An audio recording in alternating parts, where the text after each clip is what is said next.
And so, Totally.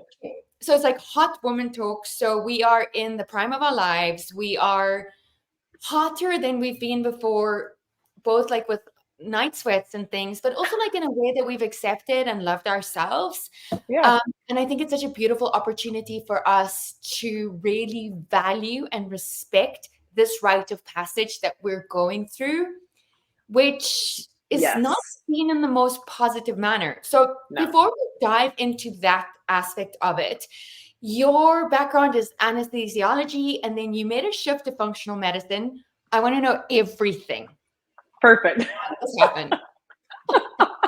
I had a moment where I was in the operating room and realized I had a surgeon who was an older guy who'd been in the OR for decades. My OR nurse happened to be an OR nurse for decades. So he was an old crotchety guy. My OR tech, same thing. And then one of my anesthesia partners came in because it was a really long neurosurgery case, came in, was like, hey, you need to go to the bathroom. And he's an old crotchety guy. And I came back and all four of them were just like complaining.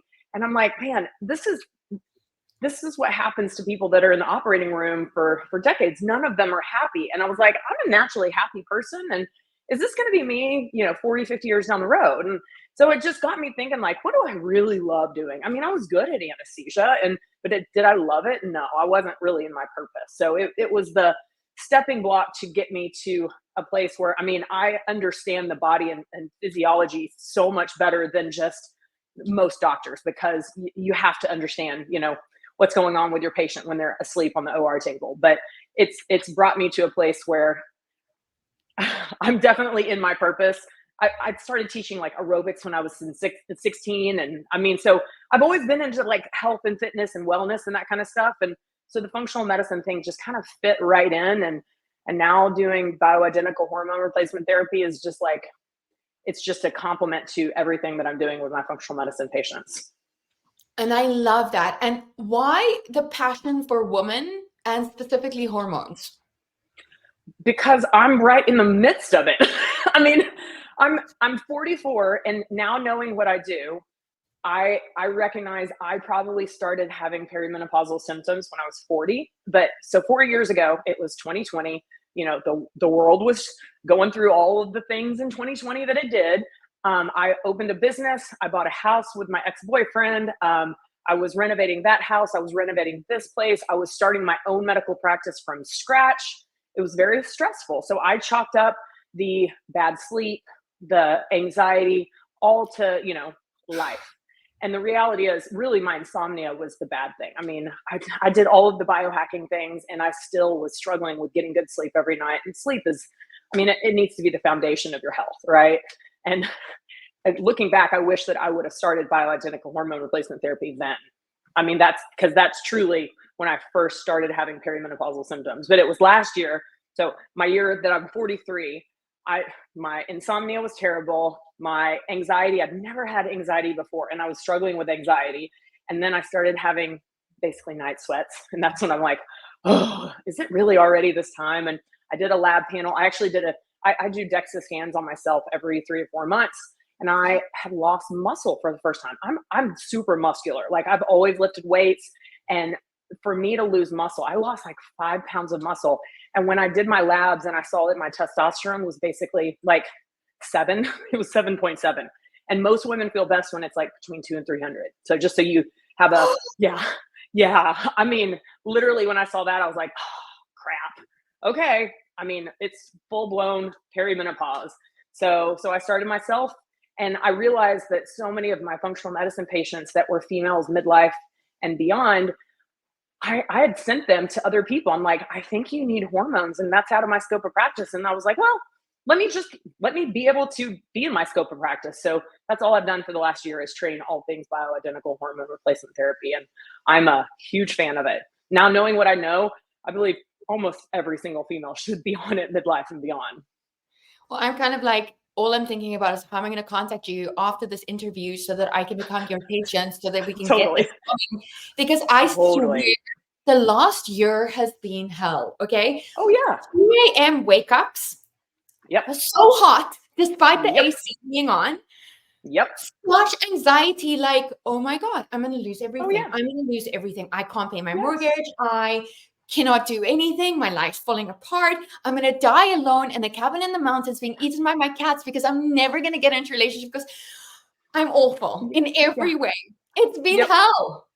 Yep. No, that was me last year. My year of 43, that was me. And that's finally when I'm like, okay, I got to do something about it. So I started myself on BHRT December of last year, my last month of being 43. So really, you know, my year of 44 is me being hormonally optimized, and I feel amazing. So I sleep. I mean, last night I think I got 8.5 hours of sleep. I woke up once to go pee and went right back to sleep. No problems falling back to sleep if I wake up in the middle of the night. Um, Definitely no anxiety. Definitely not waking up hot, cold, hot, cold. I mean, it's just, and then I'm able to build muscle again. So I started myself on testosterone, and I was able to build 7 pounds of muscle in 5 months. This is incredible. Okay, so for people who are like, and I see a lot of younger women going through these changes already and not understanding what the symptoms are of perimenopause, Yes, menopause, and also feeling so ashamed by it. What totally. are the symptoms that you are seeing that aren't necessarily directly attributed to perimenopause that will make you be like, oh my gosh, this is what's going on, and there's a solution? Well, we need to start teaching females early on about the different phases in our hormone life, right? Because if you think about perimenopause as the exact same mirror image of what we were doing about the year or two before we actually started our period, right? It was, when you're an adolescent, about to go through puberty, you're starting to have your boobs grow and moodiness and hair growth. And so it's now the mirror image. It's the other way, right? So in adolescence, our hormones are starting to gain, but they're all over the place, right? And then we get our period, and then that in theory, if you are healthy and your hormones are healthy, then you cycle every 28 or 29 days or whatever, and you're able to track your hormones. You're tracking your ovulation. You're not on birth control pills. We can talk about that if you want later, but but then you get to perimenopause. So you're in menstrual years. So you're regular, you're doing all the things. And then perimenopause can start as early as mid 30s. So, I mean, I definitely have patients that are 35, 36 that are already perimenopausal. That perimenopause stage can last up to 10 years versus when we're about to start our period, the before can only last, a year or two, right? Where our hormones are starting to start our period. So we have perimenopause that is literally, there's a list of like 50 things that you can have as different symptoms. So it is not everyone gets hot flashes or everyone gets night sweats or everyone gets insomnia, but it's a whole list of things that you just don't realize that your hormones are responsible for. So for me, my symptoms were insomnia, the anxiety, and then the night sweats, but in the muscle loss, because the DEXA scan was, I mean, I couldn't deny how much muscle I'd lost because my ovaries were done making testosterone. Well, I promise you, I was at this Airbnb this weekend. It had mirrors on the front and the back. I turned around and I looked at myself and I was like, who is this person? I Yeah. do not recognize that back. I've never seen the droopiness that happened. And I was so horrified. Yes, that's just one of the many things that we women get to face of like, wait, things are not looking the same. I mean, even the quality of your skin tightness, because we've got estrogen receptors all over our bodies and our brains. I mean, it's not just in our, people always think estrogen is only working in one area, right? It's our sex hormone that controls our ovulation and whatnot. But estrogen receptors are literally all over the body, in our skin, in our joints, in our brain. So, I mean, you can have frozen shoulder, which is, an orthopedic issue, and that can be a sign of perimenopause. I have that. Yeah, I'm not shocked at all. Yeah. Oh Yes. my God, you're literally blowing my mind. I'm like, nothing Yeah. is helping. I mean, I work out every day. I have been prioritizing not working the shoulder. It's not changing. It's, oh It's your my hormones. God. Yeah. Well, I definitely need to get with you after this. Yeah. For sure. Have you read the book called Estrogen Matters? No. It's a book that I think everyone should read. It's co-written, but one of the authors, he is an oncologist and his wife had breast cancer. So they go deep into all of the myths around hormone replacement therapy, specifically estrogen, like for someone with breast cancer. And in that book, I recommend that to everyone so that you know what to expect and to squash the fears about starting to replace your hormones, right? But in the book, he tells the story of Oprah. So Oprah was 46 and she was having this cardiac arrhythmia. And she went to all these doctors, and it was her freaking personal trainer that suggested maybe it's that time of life. And she was like, I'm too young, I'm 46. And sure enough, cardiac arrhythmias is one of the ways that perimenopause can show up. So, I mean, there's literally a whole host of ways that perimenopause can present in a person. And perimenopause is not diagnosed with labs. That's the thing. So if you go to your doctor and you're like, I think I'm in perimenopause, can you check labs? They're going to be like, well, not really, because there's no really labs that say, yep, you're in perimenopause. I knew I was in perimenopause by symptoms, but I just wanted to see like how bad it was, specifically my testosterone, right? My testosterone was bad. So Well, let's talk about hormone replacement therapy, because there are okay. such divided camps on in this space. You know, the one is like, this is so bad for you, you're going to suffer later. I know you're very pro it, and I want it. So, and I Yes. Yeah, you experience should. it. So you know, tell us like what happens throughout the stages and what we can Right. expect later on. Right.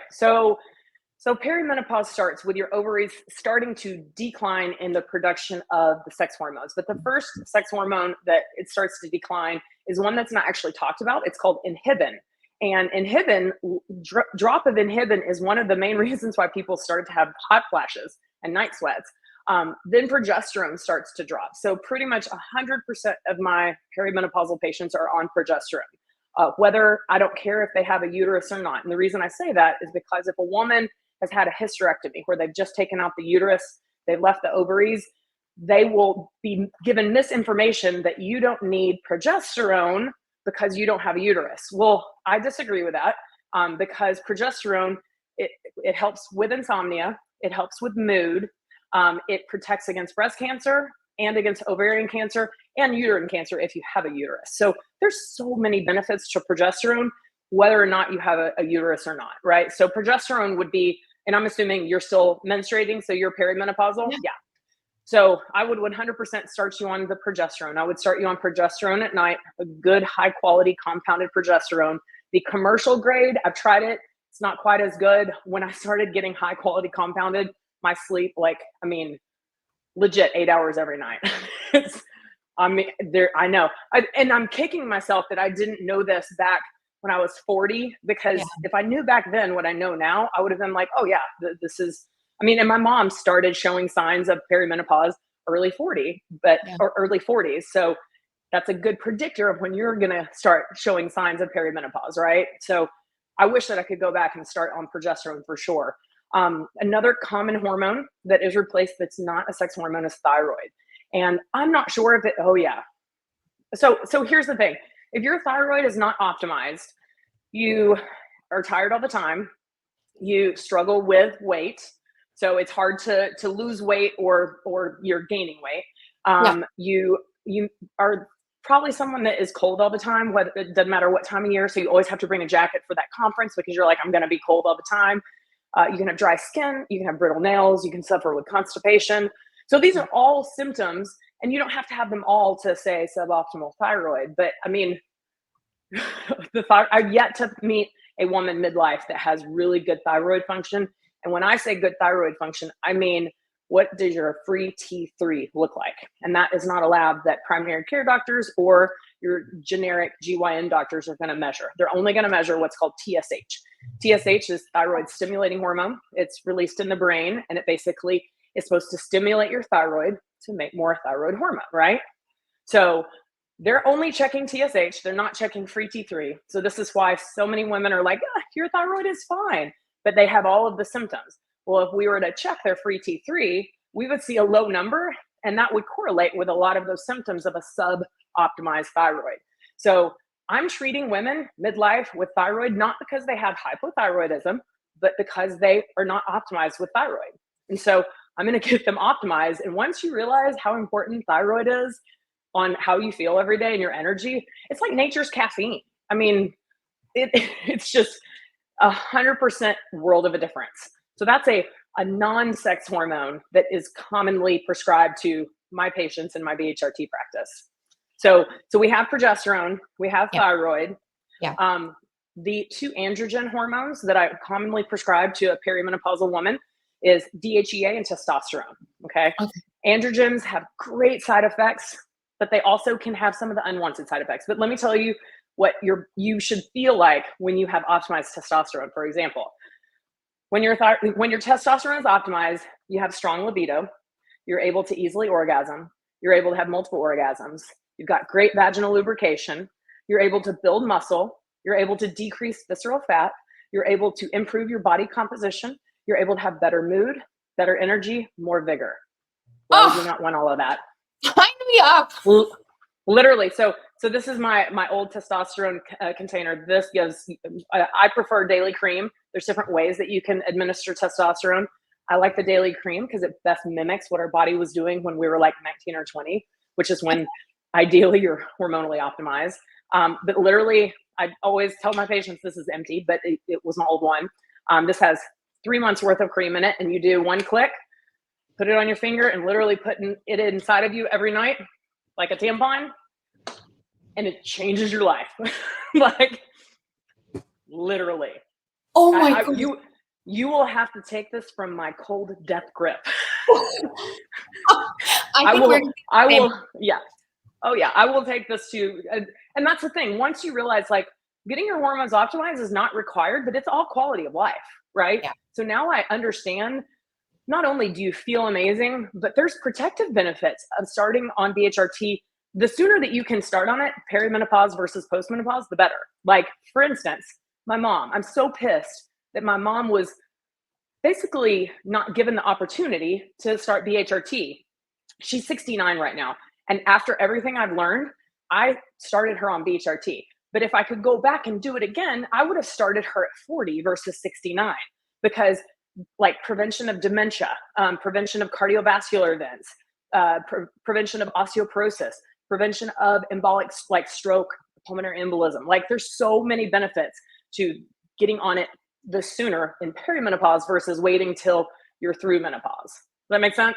Absolutely. So I want to go back to DHEA because I don't think we discussed that. And then also I want to ask about the pellets versus the cream, the different ways in which it can be administered. Absolutely. DHEA is the other androgen.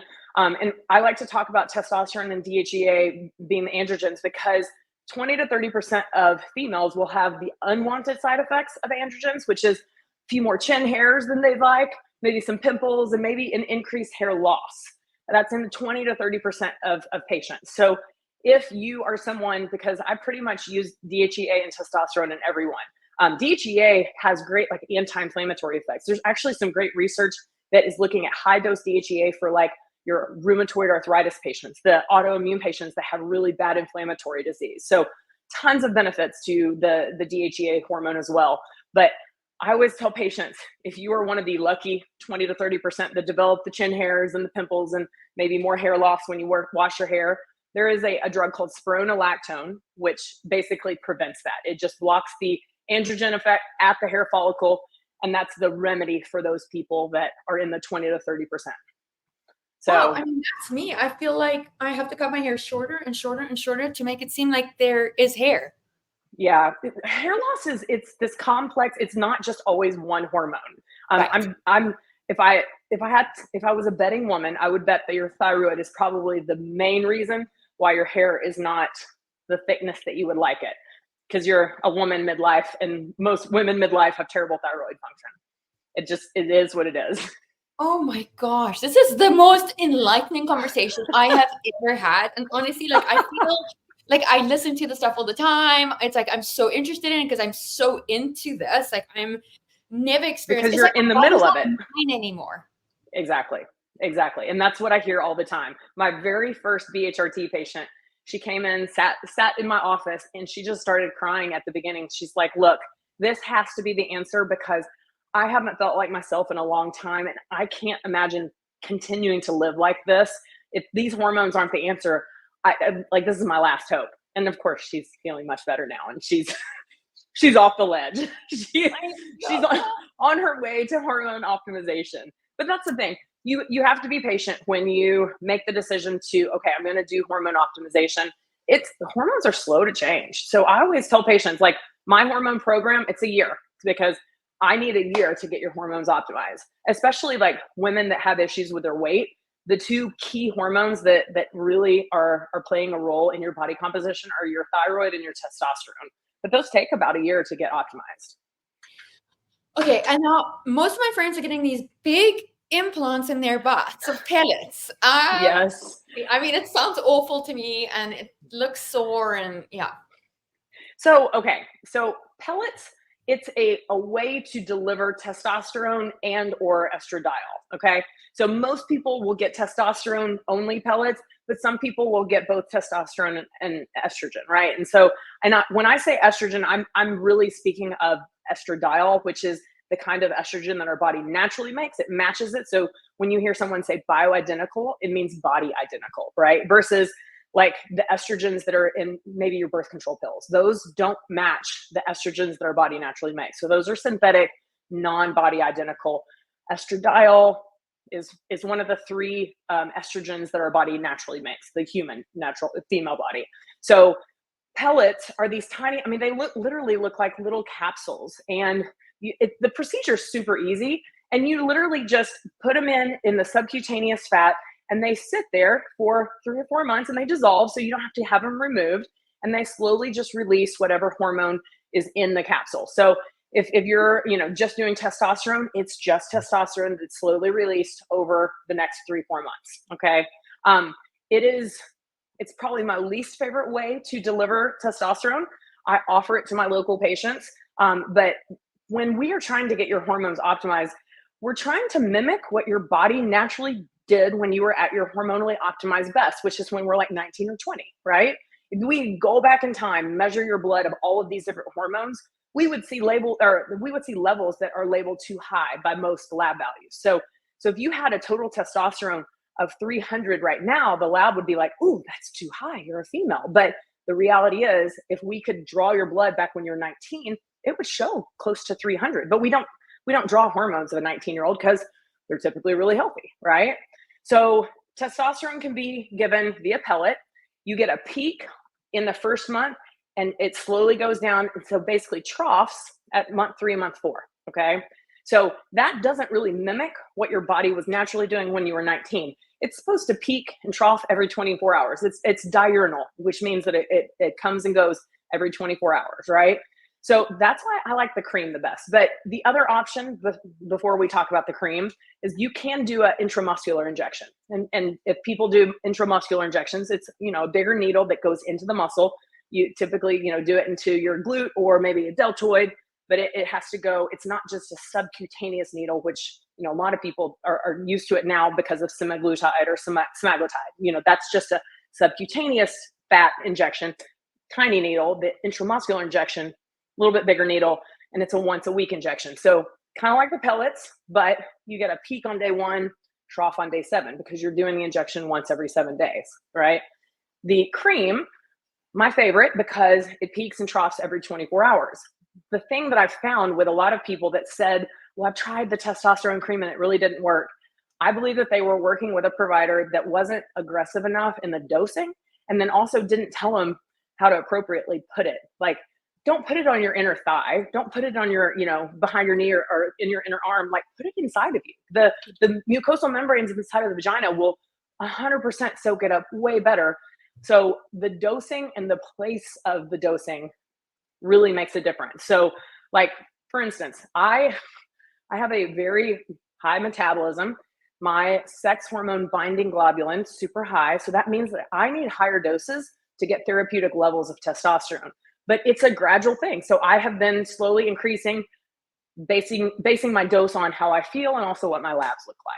So pellets, they're not terrible. And a lot of people swear by them. They're like, "I don't want to have to remember to put a cream on every night."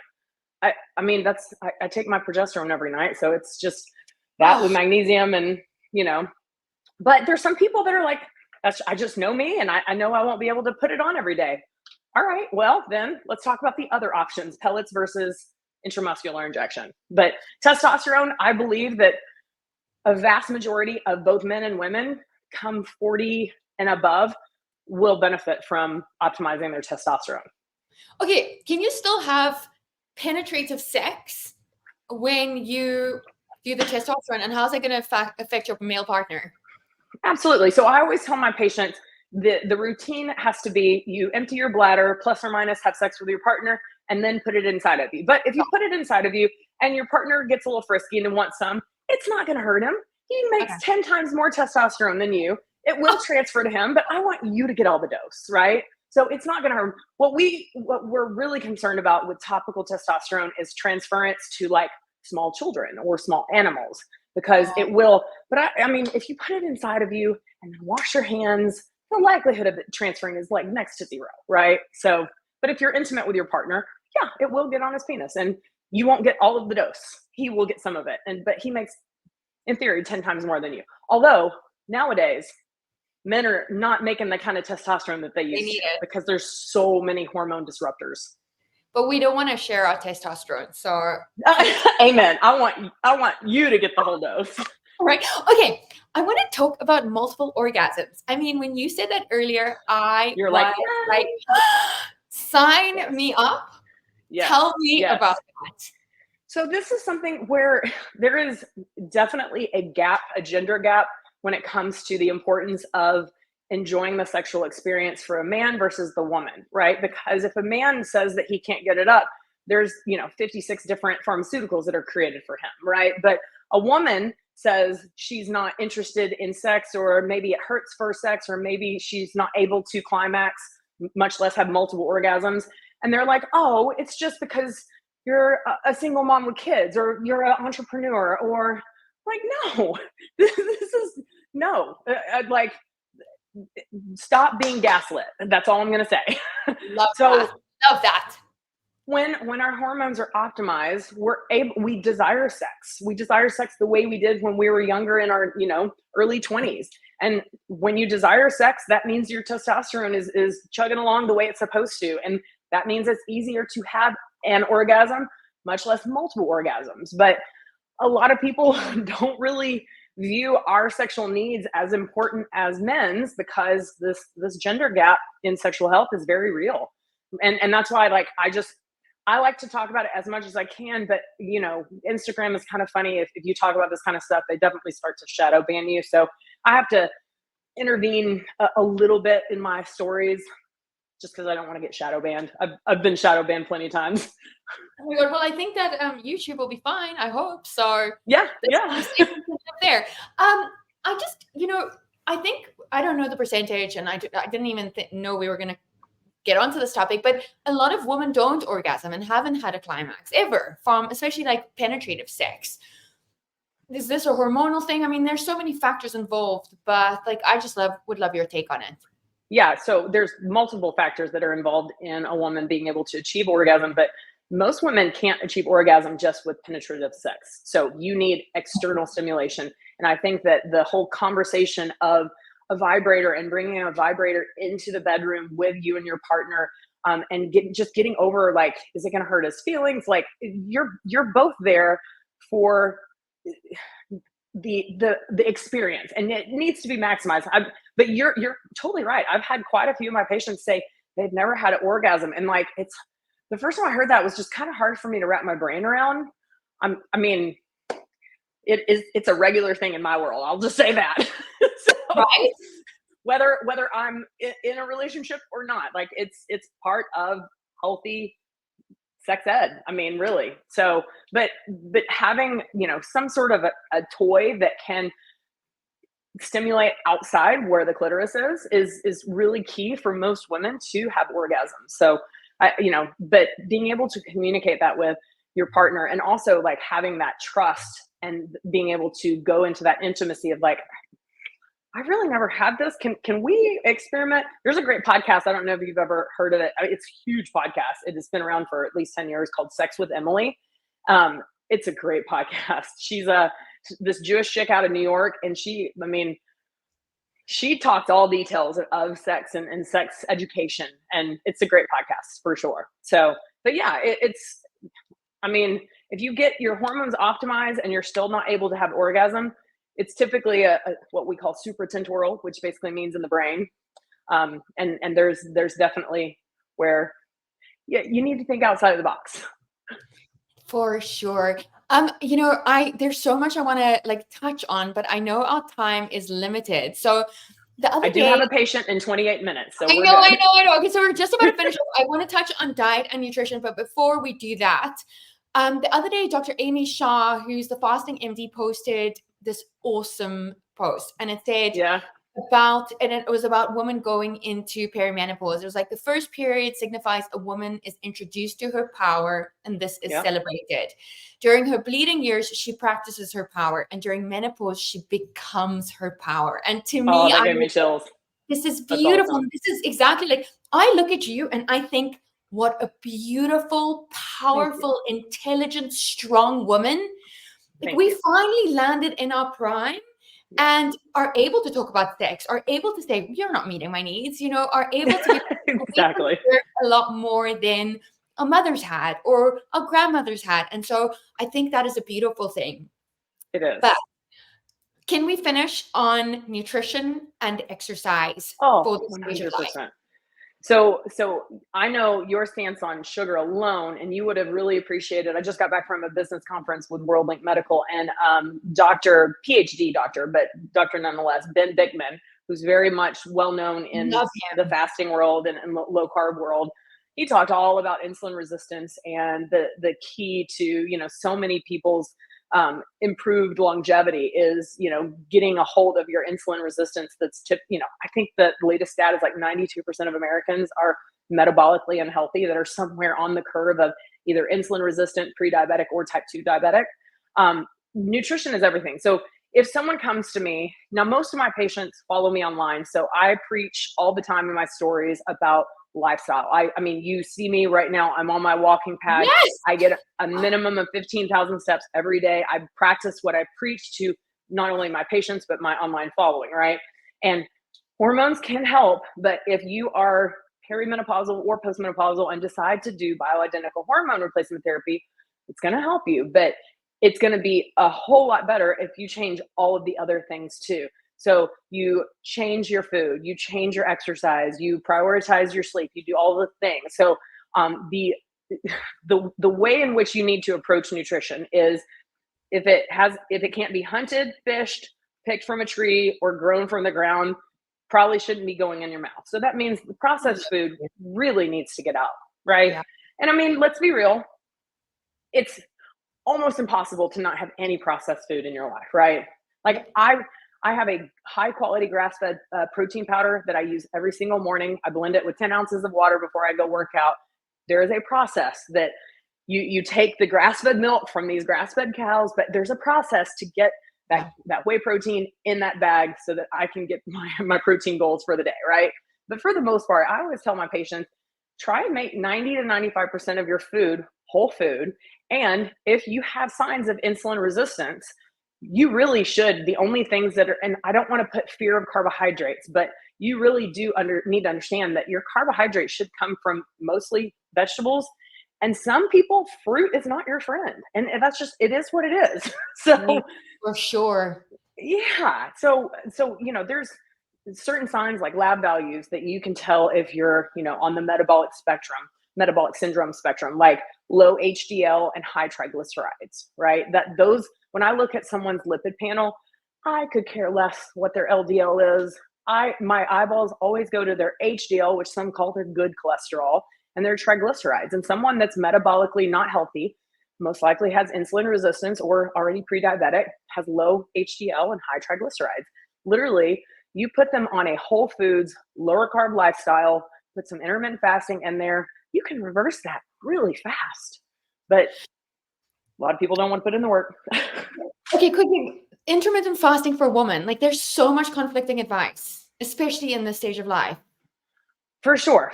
So intermittent fast, let's just define what intermittent fasting is. Like the intermittent fasting is there's a part of your 24 hours that you're not eating food, and then another part that you are eating food, right? So intermittent fasting, not, how do I've seen people mess with their hormones when they take intermittent fasting to the extreme. And I feel like a lot of the personalities that tend to try stuff will be like, oh, they start off with, 18-6, 18 hours of fasting, 16-8. So 16 hours of fasting, 8 hours of eating, which is totally doable. But then they push it a little bit more, and then they push it to I'm only going to have an eating window of 6 hours. And then they try the OMAD, the 1 meal a day. And or the 3-day fast or the 7-day fast. That is when those kind of experiments can really jack with our hormones in the menstruating years. Men can do that and be just fine. They don't have the, crazy hormones that we have, right? I mean, ours fluctuate every 28 days, and then perimenopause, it's, right. no man's land, right? But intermittent fasting, I think everyone should at least have 12 hours where they're not eating anything to give their body a break and just have water. And I mean, if you're sleeping 8 hours, that only means 4 more hours that you're not eating. So maybe put 2 hours in the beginning and 2 hours in the end. Or I like to break my fast early in the morning, and I'm done eating like at grandma age, or the grandma hour, like typically done eating by like 5. I know, 5, me too. 5:30, yeah. Because I go to bed early and I wake up early, and I hit the gym at 5:30 a.m. So I like to have some sort of substance in my body before I go to the gym. So I used to work out fasted. I feel much better and have better workout, especially lifting heavy stuff, by just having, something before I go to the gym. So my fasting window is about 12 hours because I typically break my fast about 5:30, and I'm typically done eating by 5:30. So my intermittent fasting window is essentially 12 to 12, but I don't snack in between my meals. I pretty much have 3 meals and a protein snack. How much dietary protein do you recommend? So with my patients on a weight loss journey, I require them to eat their ideal body weight in grams of protein. So your ideal body weight is dependent on, 1, if you're a male or female, and 2, how tall you are. So I'm 5, almost 5'6", 5'5" and a half. And I'm obviously female. So my ideal body weight is somewhere between about 125 to 145. So I just round it up. I always try and hit 150 grams of protein every day. Okay, especially because I lift a lot. Right. Okay, let's move to exercise. Yes. Stop with the Orange Theory and the HIIT and all of that kind of stuff. Oh, like I at 44, I maintain 17% body fat, and I lift 4 days a week, and I walk a lot. I don't do any cardio. I don't do HIIT classes. I don't like group fitness. I used to teach group fitness. I love group fitness for the community, but like that is not serving most people, especially females midlife. Like if you're going to do that, cool, but do it for the community aspect, not to be like, oh, that's my workout for the day. No, you need to learn how to lift heavy stuff. And if you don't feel comfortable lifting heavy stuff, hire a personal trainer to teach you how. We have to build muscle. The more muscle you have, the faster your resting metabolic rate is, and better quality of life when we're old. I mean, I used to be an anesthesiologist. Let me tell you, seeing what you see in the operating room, I don't know why every person that is in the operating room isn't scared to death about ending up like these people that we see. But the lack of muscle mass leads to a bunch of bad stuff. So females in your 20s and 30s, start building muscle now, because it's way harder to build muscle once you hit 40, especially if you're not going to be on hormone therapy. Oh, I love that. All right. We've got to end. This has been phenomenal. I just want you to be my best friend and never leave my side. Everything with you. So maybe one day. But I mean, the law of attraction is real, because our mutual friend is another badass female. So you knew that we would have great chemistry. Come on. The best. Okay, so where can people find you? I know, which we can get into another time, you don't work with traditional health insurance, which I respect because our healthcare industry is such a mess. Correct. Which states do you practice in? How can people find you? How can women work with you? Yeah, absolutely. So the best thing to do is just email my clinic. It's info@larimarmed.com. And I got to spell that because Larimar Med is the name of my business, but it's not an easy spell. So it's It's info@LARIMARMED.com. And my staff will take care of you. Just let them know if you're interested in hormones or weight loss or functional medicine, and they'll take care of you.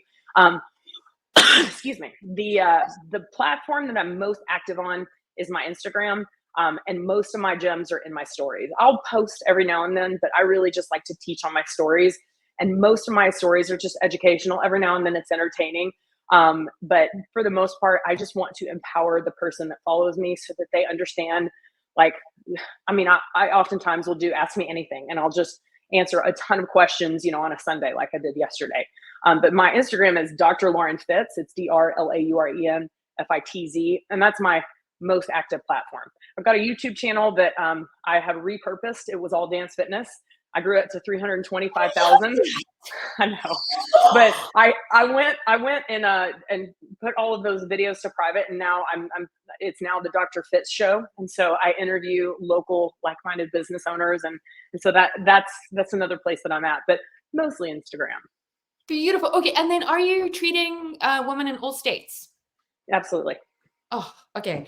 That is perfect. So thank you so much for joining me today. It has been such an enlightening conversation, and you've left me happier and better and more informed than when I started this conversation. So you are such a gift.